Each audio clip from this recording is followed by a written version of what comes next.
Je suis un détaillant de quartier de Kingele.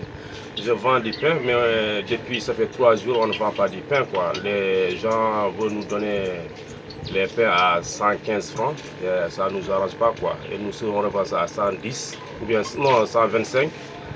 Bénéfice de 10 francs, ça ne nous arrange pas, quoi. Donc on a fait une grève pour 3 jours ou 4 jours même, quoi, jusqu'à la nouvelle ordre. Donc raison pour laquelle il n'y a plus de pain dans notre boutique. Bonjour. Bonjour. Oh, il n'y a pas du pain. Non, il n'y a pas de pain. Lundi, le syndicat des boulangers a décidé d'augmenter le prix du pain, le prix de revente du pain aux détaillants. Avant, ils le vendaient à 110 francs et ils ont décidé de le vendre à 120 francs pour que les détaillants puissent le vendre à 125.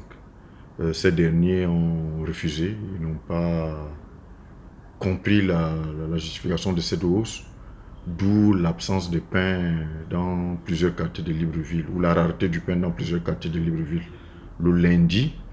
Et pour ceux qui avaient pris le pain à 120 francs, certains ont tenté de le vendre au-delà de 125.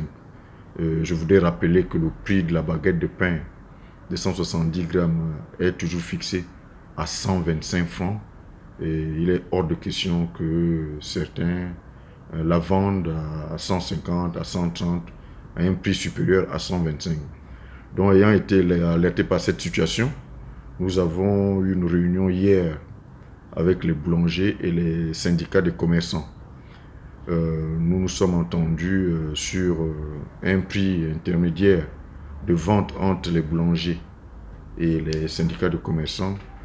Et normalement, la situation on devait pouvoir retrouver du pain aujourd'hui à Libreville dans l'ensemble des quartiers. Et depuis ce matin, la DGCC va faire une opération de surveillance de marché pour vérifier effectivement que tous les commerces qui vendaient le pain auparavant sont alimentés et que le prix du pain de 125 est bel et bien respecté.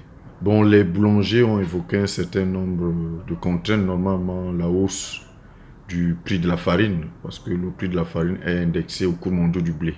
Le cours mondial du blé ayant augmenté, donc le prix de la farine a augmenté. Et ils évoquaient aussi la hausse d'autres facteurs. Et pour pouvoir survivre, pour qu'il y ait toujours du pain, ils ont estimé qu'il était important pour eux d'augmenter le prix de revente aux détaillants. Hier, nous avons eu une réunion d'ensemble qui a permis aux uns et aux autres de s'expliquer et de tomber sur un prix qui est plus ou moins arrange les deux parties, un prix convenable pour les deux parties. La situation du paquet de sucre est, disons, un peu différente.